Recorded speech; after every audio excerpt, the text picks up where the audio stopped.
ఆయన బాధ వర్ణనాతీతం.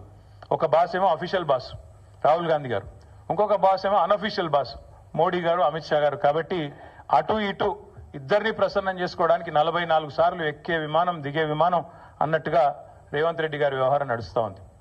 ఏడాదిన్నర కాలంగా రేవంత్ రెడ్డి గారు చేసిన పనులు 3.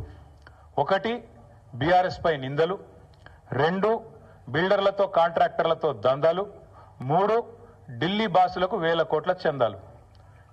మాకు బీఆర్ఎస్ మీదనేమో నిందలు, బిల్డర్లు కాంట్రాక్టర్లతో దందాలు, ఢిల్లీ బాసులకేమో 1000 కోట్ల చందాలు. ఇది నిజంగా సిగ్గుచేటు.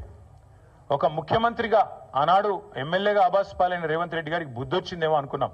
కానీ కుక్కతోక వంకర అన్నట్టు ఇప్పటికీ అవే అపసవ్యపు పనులు, ఇప్పటికీ అవే అపసవ్యపు కార్యక్రమాలు చేస్తూ తెలంగాణ రాష్ట్ర పరువు జాతీయ స్థాయిలో తీసినందుకు వారిని వెంటనే తొలగించాలని చెప్పి మేము డిమాండ్ చేస్తా ఉన్నాం. రాహుల్ గాంధీ గారు అన్ని విషయాల్లో మాట్లాడతారు, ప్రతి విషయంలో మాట్లాడతారు.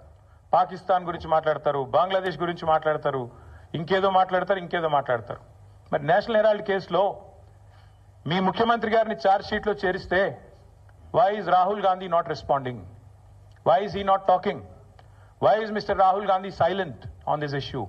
Please respond. One of your chief ministers along with you has been named in the charge sheet. You are accused 1 and accused 2, and your CM, your chief minister of Telangana, and also the deputy chief minister of Karnataka have been named as people who facilitated money transactions into National Herald and Young India account. ఖచ్చితంగా అడుగుతున్నాం, రేవంత్ రెడ్డి గారు ఎందుకు మౌనంగా ఉన్నారు? మాకు అనుమానం ఎప్పుడు వచ్చిందంటే ఈయన జపాన్ పర్యటన అని చెప్పి ఇక్కడికి వెళ్ళి తప్పించుకపోయినప్పుడు అనుమానం వచ్చింది మాకు. ఆ రోజు జపాన్ అని చెప్పి జపాన్లో ఎవరో ఈయన పిలిచినట్టు ఉరికిండు. చూస్తే కరెక్ట్గా అప్పుడే ఈడీలో A1 A2గా రాహుల్ గాంధీ గారిని, సోనియా గాంధీ గారిని పెట్టారు. దేశంలో ఉన్న కాంగ్రెస్ నాయకులు అందరూ స్పందించారు. కానీ రేవంత్ రెడ్డి గారు ఈ రోజు వరకు ఒక్కసారి కూడా నోరు విప్పలేదు. ఆ రోజు ఎందుకు అనుకున్న వాళ్ళకి ఇవాళ సమాధానం దొరికిందని నేను అనుకుంటా ఉన్నా. ఎందుకంటే రేవంత్ రెడ్డి గారికి తెలుసు ఈ కేసులో ఆయన కూడా ఉన్నాడు. సహజంగానే ప్రభుత్వంలో ఉన్నాడు కాబట్టి, ఇంటెలిజెన్స్ వ్యవస్థ ఉంటుంది కాబట్టి ఆయనకు సమాచారం ఉంది, ఈ కేసులో మీరు కూడా ఉండబోతున్నారు అని చెబితే అప్పటి నుంచి ఇప్పటి వరకు నోరు తెరవలేదు.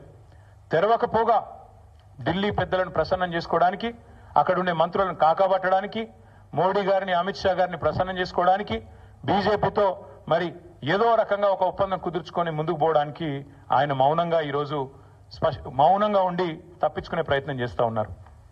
ఇవాళ మేము తెలంగాణ ప్రజల తరపున ప్రధాన ప్రతిపక్షంగా, అదేవిధంగా భారత రాష్ట్ర సమితిగా ఈ ఉద్యమానికి, ఈ రాష్ట్రానికి నాయకత్వం వహించిన కేసీఆర్ గారి తరపున మేము అడుగుతా ఉన్నాం. ఖచ్చితంగా రేవంత్ రెడ్డి అయితే తప్పుకోవాలి, లేదా కాంగ్రెస్ పార్టీకి సిగ్గుంటే, కాంగ్రెస్ పెద్దలకు నైతిక విలువలుంటే వెంటనే ఆయనను తొలగించాలి.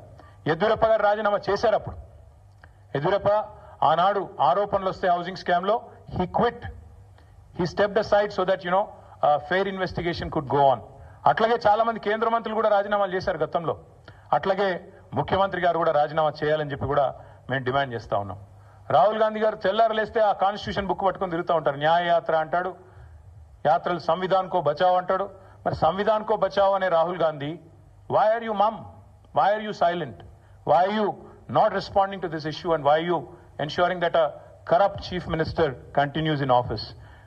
కాంగ్రెస్ గురించి మేము ఎన్నోసార్లు చెప్పాం, మళ్ళీ కూడా చెప్తున్నాం. కాంగ్రెస్ డిఎన్ఏలోనే కరప్షన్ ఉంది. కాంగ్రెస్ అంటేనే కరప్షన్, ఇది అందరికీ తెలుసు.